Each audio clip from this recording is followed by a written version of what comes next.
বিশ্ব সংবাদে আপনাদের স্বাগত। শুরুতেই সংবাদ শিরোনাম, পরে বিস্তারিত। দখলদার ইসরায়েলি বাহিনী এবং ফিলিস্তিন পুরোদমে যুদ্ধ চলছে, জানিয়ে দেব হাতে থাকা সর্বশেষ আপডেট আন্তর্জাতিক সংবাদ। প্রথমেই সংবাদ শিরোনাম, হিজবুল্লাহর সঙ্গে সর্বাত্মক যুদ্ধ বাঁধলে ইসরায়েলকে সহায়তা দেবে আমেরিকা। এরপর জানিয়ে দেব জমে উঠেছে প্রচারণা, কে হচ্ছেন ইরানের পরবর্তী প্রেসিডেন্ট। এদিকে যুদ্ধবিরতি চুক্তি হলো, মেয়াদ শেষে হামাসের বিরুদ্ধে যুদ্ধ অব্যাহত থাকবে বলেছেন নেতানিয়াহু। এরপর জানিয়ে দিব রাশিয়ার ড্রোন ঘাঁটি ধ্বংসের দাবি ইউক্রেনের। আরও জানিয়ে দেব নেতানিয়াহু অস্ত্র সরবরাহ নিয়ে আশাবাদী, গাজা নিয়ে আলোচনার জন্য গালান্ট ওয়াশিংটনে। সর্বশেষ জানিয়ে দেব এবারের হজে মৃত্যু ছাড়িয়েছে ১৩০০। এতক্ষণ শুনছিলেন সংবাদ শিরোনাম, এবারে বিস্তারিত। তবে অনুরোধ থাকবে ভিডিওটিতে একটি লাইক করবেন এবং কমেন্ট করে জানিয়ে দিবেন কোন জেলা থেকে আপনি আমাদের এই ভিডিওটি দেখছেন। হিজবুল্লাহর সাথে সর্বাত্মক যুদ্ধ বাঁধলে ইসরায়েলকে সহায়তা দেবে আমেরিকা। লেবাননের প্রতিরোধ গোষ্ঠী হিজবুল্লাহর সঙ্গে সর্বাত্মক যুদ্ধ বেঁধে গেলে ইসরায়েলকে সমর্থন দেবে মার্কিন যুক্তরাষ্ট্র।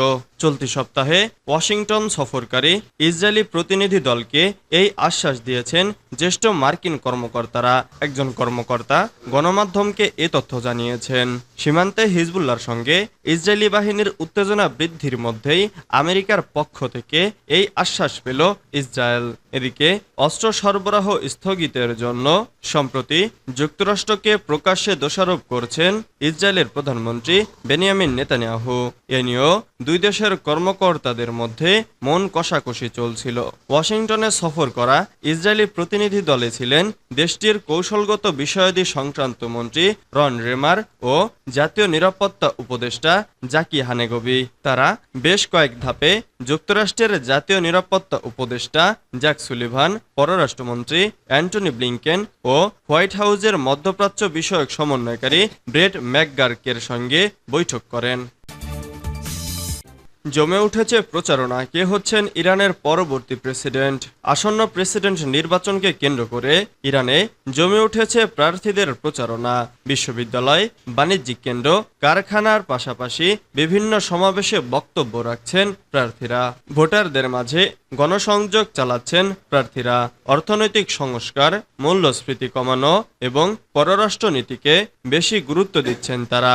এদিকে বিভিন্ন জরিপে জনপ্রিয়তার দৌড়ে এগিয়ে আছেন Mohammad Bagher Ghalibaf, Masoud Pezeshkian ও সাইয়েদ জলিল। তবে প্রচারণার রেশে পিছিয়ে নেই বাকি তিন প্রার্থী আমির হাশেমি, আলী রেজা জাকানি ও মোস্তফা পের মোহাম্মদী। প্রসঙ্গত গত ১৯ মে আজারবাইজানের সীমান্তবর্তী এলাকা জোলফায় ভয়াবহ হেলিকপ্টার দুর্ঘটনা হয়। দুর্ঘটনায় মারা যান ইরানের প্রেসিডেন্ট ইব্রাহিম রাইসি, দেশটির পররাষ্ট্রমন্ত্রী, পূর্ব আজারবাইজানের গভর্নর সহ অনেকে। রাইসির মৃত্যুর পর ইরানের সংবিধান অনুসারে ভাইস প্রেসিডেন্ট মোহাম্মদ মুকবার দেশটির অন্তর্বর্তীকালীন রাষ্ট্রপতি হন। রাইসি নিহত হওয়ার জন্য শূন্য হয় ইরানের প্রেসিডেন্টের পদ। তার স্থলাভিষিক্ত হতেই আগামী ২৮ জুন ইরানে প্রেসিডেন্ট নির্বাচন অনুষ্ঠিত হবে। আগামী ২৬ তারিখ পর্যন্ত প্রচারণা চালাতে পারবেন প্রার্থীরা। যুদ্ধবিরতি চুক্তি হলেও মেয়াদ শেষে হামাসের বিরুদ্ধে যুদ্ধ অব্যাহত থাকবে বলেছেন নেতানিয়াহু। ফিলিস্তিনের স্বাধীনতাকামী সংগঠন হামাসের সাথে যুদ্ধবিরতি চুক্তি হলেও গাজায় যুদ্ধ অব্যাহত থাকবে বলে জানিয়েছেন ইসরায়েলের প্রধানমন্ত্রী বেনিয়ামিন নেতানিয়াহু। রবিবার ইসরায়েলি মিডিয়ায় দেওয়া এক সাক্ষাৎকারে একথা বলেন তিনি।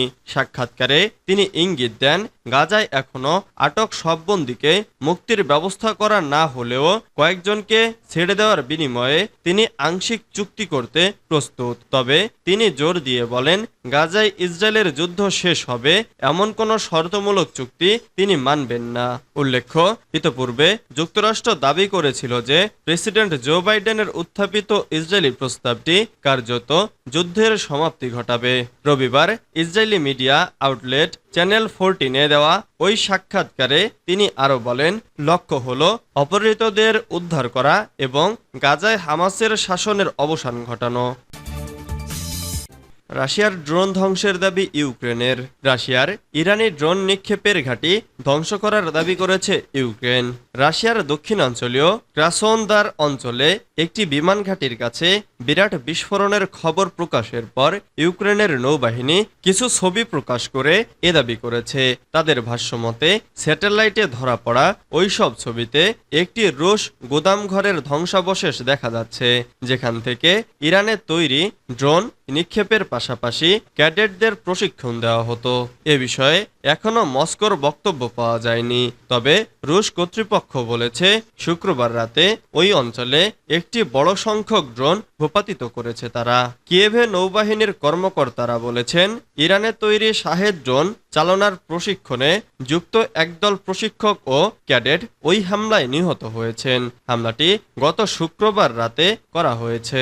বার্তা আদান প্রদানের মাধ্যমে টেলিগ্রামে এক পোস্টে কিয়েভের নৌবাহিনীর কর্মকর্তারা বলেছেন ইউক্রেনের গোয়েন্দা সংস্থাগুলোর সঙ্গে সমন্বিতভাবে এ অভিযানের পরিকল্পনা ও তা বাস্তবায়ন করা হয়েছে। নেতানিয়াহু অস্ত্র সরবরাহ নিয়ে আশাবাদী, গাজা নিয়ে আলোচনার জন্য গাল্যান্ড ওয়াশিংটনে। ইসরায়েলের প্রধানমন্ত্রী বেনিয়ামিন নেতানিয়াহু রোববার বলেছেন তিনি বিশ্বাস করেন গাজায় হামাস বিদ্রোহীদের বিরুদ্ধে যুদ্ধরত ইসরায়েলি বাহিনীর কাছে অস্ত্র চালানের গতি নিয়ে যুক্তরাষ্ট্রের সাথে বিরোধ শিগগিরই সমাধান করা হবে। তিনি মন্ত্রিসভার একটি বৈঠকে বলেন প্রায় 4 মাস আগে যুক্তরাষ্ট্র থেকে ইসরায়েলে আসা অস্ত্র সরবরাহের পরিমাণ নাটকীয়ভাবে হ্রাস পায়। আমরা সব ধরনের ব্যাখ্যা পেয়েছি, কিন্তু মৌলিক পরিস্থিতির কোনো পরিবর্তন হয়নি। তিনি বলেন গতদিন আমি যা শুনেছি তার আলোকে আমি আশা করি এবং বিশ্বাস করি যে অদূর ভবিষ্যতে এই সমস্যার সমাধান হবে। অস্ত্র সরবরাহের বিষয়ে নেতানিয়াহুর সর্বশেষ মন্তব্য এমন সময়ে এসেছে যখন প্রতিরক্ষামন্ত্রী ইয়োব গাল্যান্ড যুদ্ধের বিষয়ে আলোচনার জন্য ওয়াশিংটনে সফরে গেছেন। প্রতিরক্ষামন্ত্রী গ্যালান্টের কার্যালয় বলে তিনি যুক্তরাষ্ট্রের কর্মকর্তাদের সাথে এ অঞ্চলে ইসরায়েলের গুণগত অগ্রগতি বজায় রাখার বিষয়ে আলোচনা করবেন, কিন্তু অস্ত্রের বিষয়ে কোনো কিছু উল্লেখ করেননি। এবারের হজে মৃত্যু ছাড়িয়েছে 1300। চলতি বছর হজ পালন করতে গিয়ে হাজিদের প্রাণহানির সংখ্যা ছাড়িয়েছে 1300। রোববার এ তথ্য জানায় সৌদি আরবের স্বাস্থ্য মন্ত্রণালয়।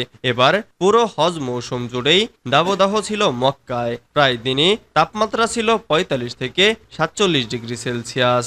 এজন্য বেশিরভাগ হাজির মৃত্যু হয়েছে হিটস্ট্রোক সহ গরমজনিত অসুস্থতায়। খবর দ্য গার্ডিয়ান ও এপির। দেশটির মন্ত্রণালয়ের বিবৃতিতে বলা হয়েছে মৃত হাজিদের 83% হজে যাওয়ার সরকারি অনুমোদন ছিল না, ফলে অনুমোদন নিয়ে যাওয়ার অন্যান্য হাজিদের মতো প্রখর রোদ থেকে বাঁচতে কুলিং সিস্টেম, ঠান্ডা পানি ও ছায়াযুক্ত স্থানে থাকার মতো সেবা গ্রহণ করতে পারেননি তারা। তীব্র তাপদাহে কোনোরকম আশ্রয় ছাড়াই তাদের হাঁটতে হয়েছে দীর্ঘ পথ। এতে পথের মাঝেই প্রাণ হারান অনেকে।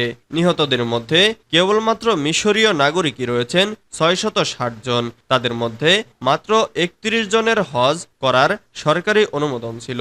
এ ঘটনায় মিশরের সরকার দেশটির 16টি ট্রাভেল এজেন্সির লাইসেন্স বাতিল করেছে, যারা সরকারি অনুমোদন ব্যতীত হজযাত্রীদের সৌদি ভ্রমণে সহায়তা করেছে।